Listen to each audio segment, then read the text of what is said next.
제도의 문제점 그리고 앞으로 공기업 개정 방향에 대해서 발표를 해주겠습니다. 우리 박수로 맞이하겠습니다. 네, 안녕하십니까. 서울시 노동이사 협의회 사무총장을 맡고 있는 우리 여러분과 같은 노동이사 한성욱입니다. 발표를 시작하기 전 여기 모인 노동이사님들에게 먼저 좀 질문을 드리고 싶습니다. 우리가 전 직원의 투표로 선출되던 날에 가슴 뛰는 약속들 마음대로 되지 않아 답답하지 않으신가요? 온 힘을 다하여 노동이사로서의 소명을 다하고 싶지만 많은 한계에 직면하지 않으셨나요? 결론부터 말하면 법과 제도의 부재가 만들어내는 상황입니다. 이제 노동이사들이 마음껏 일할 수 있는 시스템을 만들기 위해서라도 이번 지방공기업법 개정을 통해 노동이사의 법제화가 꼭 필요한 시점입니다. 독일 자민당 총리였던 볼프강 미슈니크는 약 50년 전에 우리는 정치 시민으로서는 주권자이지만 경제 시민으로서는 노예라는 말을 하였습니다. 50년이 지난 지금 여러분이 몸담고 있는 기관은, 기업은 어떠신가요?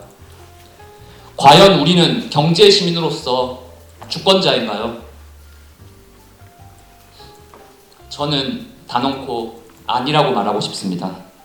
대한민국 헌법 제119조 제2항 경제의 민주화를 천명하였지만 그 길은 멀고도 험난해 보입니다. 하지만 그런 와중에 노동이사제가 서울시를 시작으로 전국으로 확산되었습니다. 우리 서울시 사례를 먼저 32페이지 표를 통해 보면 서울시 공공기관의 거버넌스는 시민으로부터 권한을 위임받은 시장이 모든 상임이사, 비상임이사를 직간접적으로 임명하는 구조입니다. 조합원으로부터 선출된 노조위원장이 있지만 근로조건 처우 개선의 역할입니다. 단도직입적으로 독과점, 외부 효과가 발생하는 공공기관에서 내부 조직원의 경영 참여는 철저히 차단된 독점 경영이 이루어져 왔습니다. 따라서 헌법에 근거한 경제 민주화를 실현하기 위해 전 직원으로부터 선출된 노동이사는 그 자체로 독점 경영을 넘어 헌법에 근거한 경제 민주화의 시작이자 상징이라고 감히 말씀드리고 싶습니다. 근본 지방공기업법 개정을 통한 노동이사 제도의 법제화는 헌법 정신 그 자체이므로 정확하고 신속하게 추진되어야 합니다. 우리 법적 토대가 없는 상황에서 우리 경제민주화의 상징인 우리 노동이사들은 어떻게 활동해 왔었나요? 35페이지를 보시면 됩니다. 서울시 노동이사제 운영에 관한 조례 제1조에서 노사 협력과 상생, 경영의 투명성과 공익성 확보, 대시민 서비스 증진을 그 목적으로 하고 있습니다. 우리 노동이사들은 임원의 비위가 있을 때 해임 의결을 통해 투명성을 제고하고 기후동행카드 도입을 찬성하여 공익성을 확보하기도 했습니다. 또한 18년 만에 임대료 인상을 통해 우리 기관의 지속 가능성을 증진하고 열악한 여건의 직원들을 위해 근로 환경을 개선하여 노사 간 상생도 실현하였습니다. 제도화 초기 일부의 우려에도 불구하고 어느 한쪽으로 치우치는 일 없이 조례에서 정하는 순수한 목적 달성을 위해 지금껏 활동하고 있었습니다. 그런데 34페이지 표를 보시면 지난해 5월 서울시 노동이사는 21개 기관 34명에서 11개 기관 15명으로 기존 대비 45%로 축소되었습니다. 현재 활동하고 있는 우리의 동료 노동이사 5명은 곧 이 자리를 함께할 수 없습니다. 300명 미만 서울시 공공기관은 민주적 의사결정 구조와 경영의 투명성 확보가 어려워졌습니다. 그렇다면 서울시 노동이사제 축소 과정에서 객관적인 제도의 평가와 연구가 있었나요? 단언컨대 없었습니다. 그렇다면 당사자인 노동이사 및 이해관계자들의 의견 수렴은 있었을까요? 작은 목소리도 듣겠다는 정책 기조는 이 과정에서 전혀 찾아볼 수 없었습니다. 만약 조례 위에 상위법이 있었다면 노동이사 제도가 이렇듯 후퇴하고 흔들릴 일은 없었을 것입니다. 민주주의는 때로는 얇은 습자지처럼 취약하기만 합니다. 정치 사회 분위기에 따라 또 어떤 계약이 있을지 모릅니다. 옆에 있는 우리 동료의 아픔이 우리에게 언제 찾아올지 모릅니다. 근본 노동이사제 법제화를 통해 먼저 불안감 없이 마음껏 활동할 수 있는 그런 여건을 만들고, 그 다음 우리 직원들, 시민들을 위해서 우리가 어떤 역할을 더 많이 할 것인지 모두가 고민해보는 첫걸음이 오늘의 자리였으면 합니다. 앞으로 쟁점사항을 좀 중심으로 지방공기업법 개정, 노동이사제 법제화의 필요성 및 방향에 대하여 말씀을 드리겠습니다. 먼저 노동이사 대상 기관 및 인원에 대한 부분입니다. 36페이지입니다. 소수의 사용자가 다수의 노동자를 짓누르는 작금에 기울어진 운동장에서 최대한 많은 수의 노동이사가 경영에 참가하는 것이 필요합니다. 국가공공기관은 공기업, 준정부기관만을 대상으로 하여 327개 기관 중 240개 기타 공공기관이 제도에서 제외되었습니다. 서울시도 300명 이상의 기관으로 제한하여 23개 기관 중 절반이 소외되었습니다. 기울어진 운동장 속 균형의 틀을 바로잡는 첫걸음은 노동이사제 법제화를 통해 최대한 많은 노동이사를 배출하여 상기제도를 보편화, 일반화하는 것입니다. 직접 노동이사로서 이사회 등 회의에 참여해본 결과 우리 노동이사의 핵심 키워드는 다다익선이라고 생각합니다. 노동이사가 2명인 서울주택도시공사의 경우 노동이사의 고립이 방지되고 상호 협업을 통한 목표 달성이 용이하였습니다.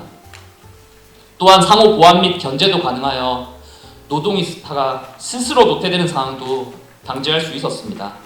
그 결과 저희 기관의 경우 2명의 노동이사가 모든 안건에 대하여 서두 발언을 하고, 이제 이사회의 시작을 노동이사가 여는 것이 관례가 되었습니다.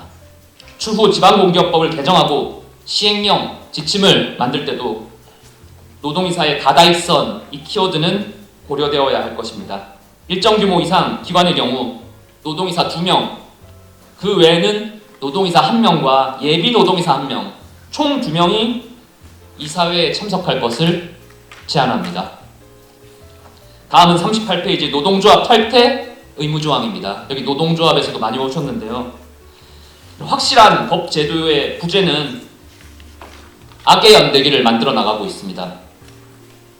서울시 지자체와 국가공공기관 사이 불리한 조항들이 악순환되는 구조로 이 문제를 접근해 보겠습니다. 최초 서울시에서 제도의 빠른 시행을 위해 타협한 노조 탈퇴 의무조항은 마치 진리인 양 국가공공기관에 그대로 적용되었습니다.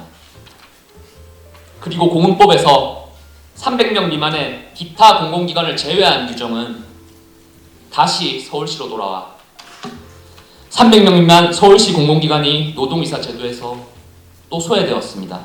이제 정치사회 분위기가 바뀌면 또 어떤 계약이 있을지 우리가 걱정해야 하는 그런 상황입니다. 따라서 근본 지방공기업법 개정을 시작으로 악순환을 선순환 구조로 변경할 것을 제안합니다.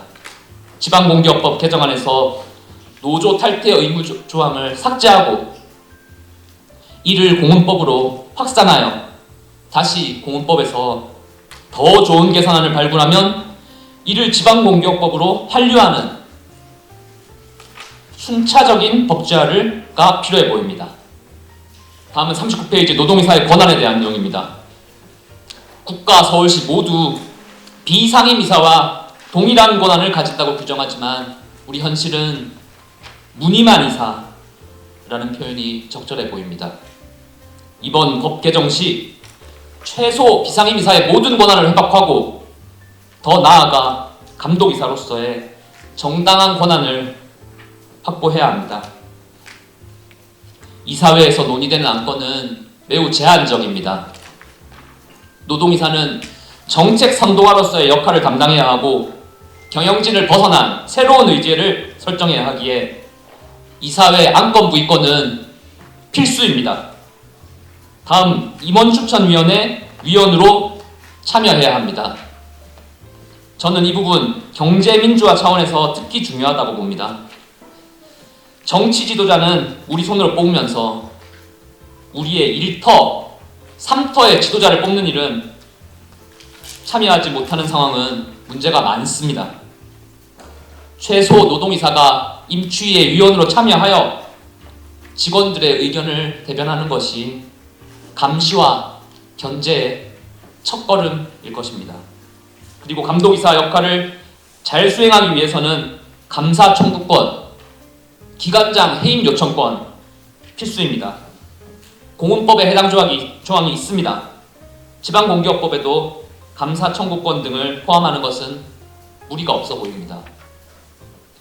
그리고 지방공기업법 개정 이후 시행령, 지침 등을 만들 때 감독이사로서의 권한을 대폭 강화하는 작업을 우리는 지속적으로 끈질기게 시도해야 할 것입니다. 노동이사가 마음껏 일할 수 있도록 서울시 노동이사조례 제12조 노동이사의 불이익 금지 조항 지방공기업법 개정 시에 참고하였으면 좋겠습니다. 40페이지입니다. 저는 이 문구 큰 의미가 있다고 생각하는데요. 노동이사에게 숨쉬듯 당연한 내용이기에 권리의 보장이 아닙니다. 불이익을 금지한다고 명기하였습니다. 이는 동조례 제3조의 3 기관장의 책무와도 연계되는데 기관장에게 노동이사의 독립성, 전문성의 보장을 명기하였기에 지방공기업법에도 상기 내용이 포함되는 것이 바람직해 보입니다. 먼저 독립성을 보장하기 위해서는 시간, 공간의 독립, 예산, 인사의 독립이 우선해야 합니다. 타임오프를 확대하고 전용 공간은 의무화해야 합니다. 회의비 등 예산 확보, 인사 배치 권한, 최소 분평 기준까지 보장하는 것이 독립성 실현의 최소 조건입니다. 그리고 중장기적으로 노동이사 임기 동안 직원으로서의 직위를 정지하는 방안도 고려해야 합니다. 실제 노동이사 업무를 수행하다 보면 오늘은 이사회 안건을 A 부장에게 보고받고 내일은 A 부장에게 실무 결제를 받아야 될 때도 있습니다. 우리 사람이 하는 일인데 실무선에서 이런 관계가 형성되면 경영진 견제가 어려워집니다.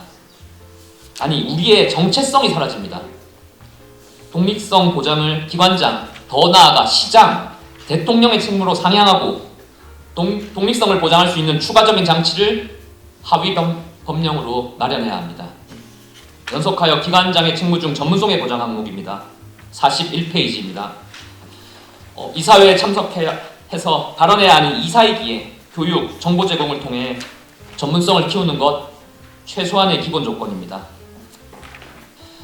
제가 현장에서 활동을 하며 느끼는 점은 분명 우리 직원들이 선출해서 온 자리임에도 노동이사의 역할을 열심히 수행함에도 우리 직원들과의 체감거리가 오히려 멀어진다는 것입니다.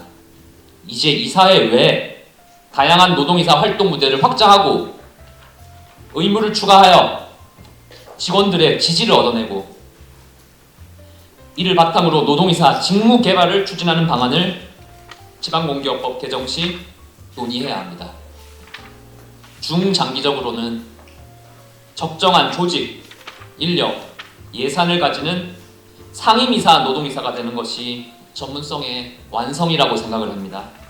단 현실적인 여건을 고려하면 최소 비상임이사이되 상임이사에 준하는 권리와 의무를 부여하는 준상임이사로 노동이사의 위치를 설정하는 방법 제안해 봅니다.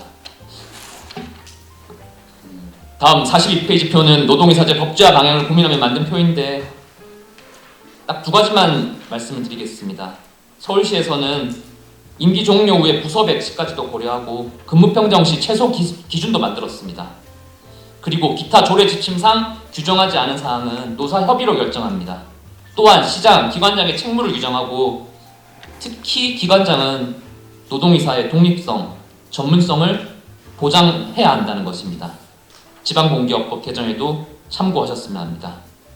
마지막으로 43페이지입니다. 마지막으로 현장에서 노동이사로 활동하며 노동이사의 황금삼각형 모델을 구성해 보았는데 이번 지방공기업법 개정 시에 참고가 되었으면 해서 이 자리에서 공유를 해봅니다. 하나, 조직 인력 예산이 없는 노동이사는 경영이사가 아닌 감독이사의 역할에 집중하며 감시와 견제 업무에 충실해야 합니다. 둘, 노동이사는 기본적으로 이사회의 구성원인 이사입니다. 이사회에서 역할을 다하여 기관이 경영, 사업에서 지속 가능성을 확보하도록 해야 합니다. 셋, 노동이사는 노동자들의 이사입니다. 우리의 시작이 노동자이기에 마지막도 노동자의 이사로 귀결돼야 한다고 생각합니다. 따라서 감독이사로서의 독립성, 이사로서의 전문성, 노동자 이사로서의 포용성, 상기 세 가지 모델이 균형감 있게 실현될 수 있도록 지방공기업법의 기본 원칙을 마련하고 이를 기반으로 하위 변명에 뼈대를 충실하게 세우는 법 개정 방향을 제안하며 마무리하겠습니다. 부디 오늘의 자리가 헌법 정신인 경제민주화의 실현, 경제시민으로서 주권자가 되는 길에 보탬이 되었으면 하는 바람입니다. 감사합니다.